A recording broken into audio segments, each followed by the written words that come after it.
ମହମ୍ମଦ ସିରାଜଙ୍କ ଘାତକ ବୋଲିଂ ପରେ ବ୍ୟାଟରଙ୍କ ବିସ୍ଫୋରଣ। ଗୁଜରାଟ ଟାଇଟାନ୍ସର ହ୍ୟାଟ୍ରିକ୍ ବିଜୟ ହାରିଯାଉଥିବା ମ୍ୟାଚ୍କୁ ଜିତାଇଲେ ଗୁଜରାଟର ଏହି ଦୁଇ ଷ୍ଟାର ଖେଳାଳି।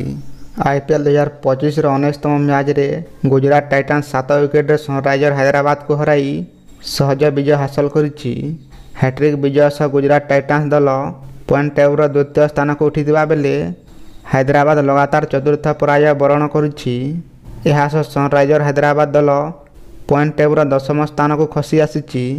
ପ୍ରଥମେ ବ୍ୟାଟିଂ କରିଥିବା ହାଇଦ୍ରାବାଦ 8 ୱିକେଟ ହରାଇ 152 ରନ୍ କରିଥିଲା। ଦଳ ପକ୍ଷରୁ ନୀତିଶ କୁମାର ରେଡ୍ଡି ସର୍ବାଧିକ 31 ରନ୍ କରିଥିଲେ। ଏହାର ଜବାବରେ ଗୁଜରାଟ 16.4 ଓଭରରେ 3 ୱିକେଟ ହରାଇ ଏହି ସହଜ ବିଜୟ ହାସଲ କରିନେଇଥିଲା। ସୁମନ ଗିଲ୍ ଅପରାଜିତ 61 ରନ୍ର ଇନିଂସ ଖେଳିଥିବା ବେଳେ ୱାଶିଂଟନ ସୁନ୍ଦର ମଧ୍ୟ ମହତ୍ତ୍ୱପୂର୍ଣ୍ଣ 49 ରନ୍ କରିଥିଲେ। ଗୁଜରାଟ ପକ୍ଷରୁ ମହମ୍ମଦ ସିରାଜ 17 ରନ୍ ଦେଇ 4ଟି ଗୁରୁତ୍ୱପୂର୍ଣ୍ଣ ୱିକେଟ ଅକ୍ତିଆର କରିଥିଲେ ଏବଂ ଏହି ବିଜୟରେ ମୁଖ୍ୟ ଭୂମିକା ଗ୍ରହଣ କରିଥିଲେ। ଗତ ବର୍ଷ ସନରାଇଜର ହାଇଦ୍ରାବାଦର ବ୍ୟାଟର୍ସ ଜବରଦସ୍ତ ପ୍ରଦର୍ଶନ କରି ଦଳକୁ ଟେବୁଲର ଶୀର୍ଷରେ ପହଞ୍ଚାଇଥିଲେ।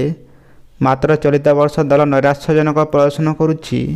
ଏହା ଦେଖି ସନରାଇଜର ହାଇଦ୍ରାବାଦର ମାଲିକାଣୀ କାବ୍ୟା ମାରାନ ଦୁଃଖ ପ୍ରକାଶ କରିଛନ୍ତି।